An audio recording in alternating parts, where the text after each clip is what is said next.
Praise the lord. ఈరోజు వాక్య భాగం అపోస్తుల కార్యములు 5వ అధ్యాయం 12వ వచనం. ప్రజల మధ్య అనేకమైన సూచక క్రియలను మహత్కార్యములను అపోస్తుల చేత చేయబడుచుండెను. మరియు వారందరూ ఏకమనస్కులై సొలొమోను మంటపములో ఉండిరి. ఈ రోజు ఈ వాక్య భాగం ద్వారా దేవుడు మనతో మాట్లాడుతూ ఉన్నారు. ఈ అపోస్తుల కార్యములు 5వ అధ్యాయం 12వ వచనం గనుక మనం చూస్తే, ఆదిమ అపోస్తలిక సంఘంలో అపోస్తుల ద్వారా ఎన్నో అద్భుత కార్యాలు, సూచక క్రియలు, మహత్కార్యాలు అపోస్తుల ద్వారా మరి జరిగించబడతా ఉన్నాయి. అంత మాత్రమే కాదు, పురుషులు స్త్రీలు అనేకులు మరి ఎక్కువగా ప్రభు పక్షాన చేర్చబడతా ఉన్నారు. ఎంతో మంది రక్షింపబడతా ఉన్నారు. సువార్త విస్తృతంగా వ్యాప్తి చెందుతా ఉంది.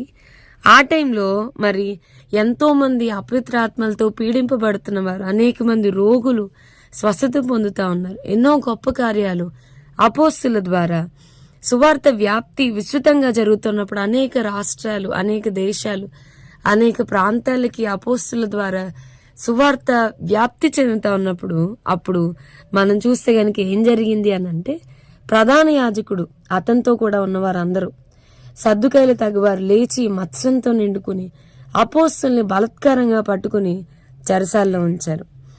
చెరసాల్లో ఉంచినప్పుడు వారు అనుకుంటున్నారు, వీళ్ళని బంధించి ఉంచితే ఎవరు చెప్తారు సువార్త? వీళ్ళని చెరసాల్లో ఉంచితే ఎట్లాగా ఈ దేవుని గురించిన వార్త బయటికి వస్తుంది? ఎవరు అద్భుతాలు చేస్తారు? వాళ్ళు అనుకుంటా ఉన్నారు, మనం సువార్తను ఆపేశాం, ఇంకా చెప్పేవారు లేరు, మనం వాళ్ళ సువార్త చెప్పకుండా వాళ్ళని ఆపగలిగాం వాళ్ళని చెరసాల్లో బంధించడం ద్వారా అని ఆ కాలం నాటి మరి సద్దుకాయలు, ప్రధాన యాజకులు అనుకుంటా ఉన్నారు కదండి. మనం ఆలోచిస్తే ఈ రోజుల్లో జరుగుతుంది కూడా అదే.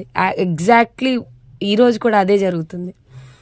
చాలా మంది మిషనరీస్ని లేదా సేవకుల్ని మరి వాళ్ళని తీసుకెళ్లి చెరసాల్లో పెట్టేస్తే సువార్తకి ద్వారాలన్నీ మూసుకుపోతాయి. ఎవరు చెప్తారు సువార్త? ఈ సువార్త అనేది అసలు ఎలా వ్యాప్తి చెందుతుంది అని అనుకునే ఆ రోజుల్లో సైతాన్ గాడు యూజ్ చేసిన అదే ట్రిక్ ఈ రోజుల్లో కూడా యూజ్ చేస్తున్నాడు.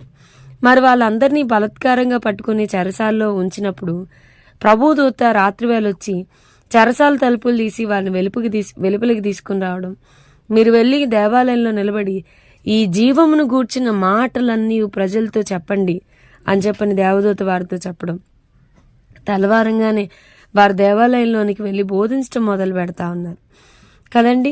ఆ మహాసభ వారు ఇశ్రాయేల్ అందరినీ కూడా పిలిపించి, ఇదిగో బంట్రోతులు మీరు వెళ్ళి ఆ అపోస్తుల్ని తీసుకుని రమ్మన్నప్పుడు వాళ్ళు వెళ్ళి చూస్తే చెరసాలలో ఎవరు లేరు. చెరసాల తలుపులన్నీ భద్రంగా మూయబడ్డం, కావలి వారు తలుపుల దగ్గరే నిలిచి ఉండడం చూస్తున్నాం. కానీ తలుపులు తీసినప్పుడు లోపల అసలు ఎవరు లేరు. ఆశ్చర్యపోతున్నారు, అరే అసలు ఇది ఎలా, అవుకమ్ ఇట్ విల్ బి, ఎలా సాధ్యం ఇది? మూసున్న తలుపులు మూసినట్టే ఉన్నాయి, కావలి వారు బయటే ఉన్నారు, ఈ మనుషులు అసలు ఎక్కడికి పోయారు, ఎలా ఇది, ఏం అర్థం కాక ఆశ్చర్యపోతా ఉంటే కొందరు అంటా ఉన్నారు, మీరు చెరసాల్లో వేయించిన మనుషులు దేవాలయంలో నిలిచి ప్రజలకి బోధిస్తా ఉన్నారు. సైతాను ద్వారం కంప్లీట్గా మూసివేశాను అనుకున్నప్పుడు దేవుడు చాలా గొప్ప కార్యాన్ని మరి చేయడం మనం చూస్తా ఉన్నాం కదండి. సువార్త వ్యాప్తి జరగడం మనం చూస్తా ఉన్నాం. దేవుని దూత వచ్చి వారిని బయటికి తీసుకురావడం, మీరు వెళ్ళండి దేవాలయంలోకి వెళ్ళి జీవం గల మాటల్ని మీరు బోధించండి వారితో చెప్పడం మనం చూస్తున్నాం.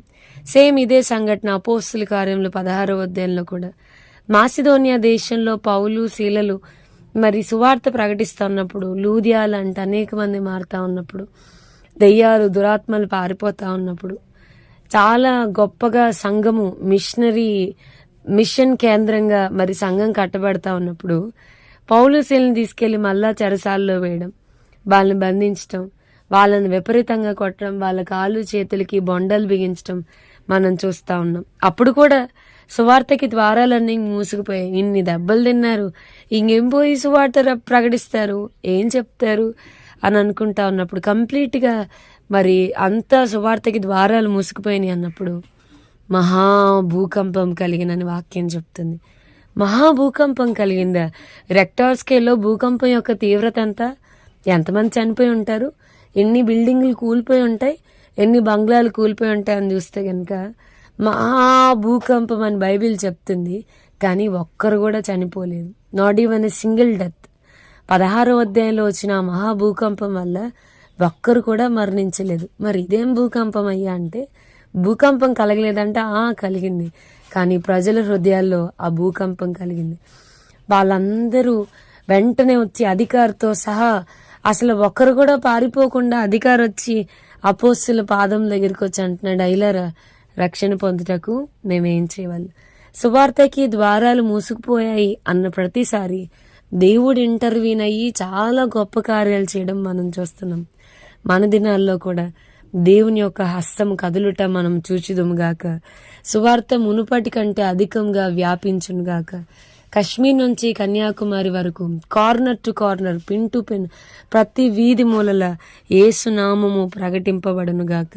నిత్య జీవమును గూర్చిన మాటలు బోధింపబడునుగాక. అనేకుల సువార్త విని వారి హృదయములు ప్రభు తట్టుకు త్రిప్పుకొందురుగాక.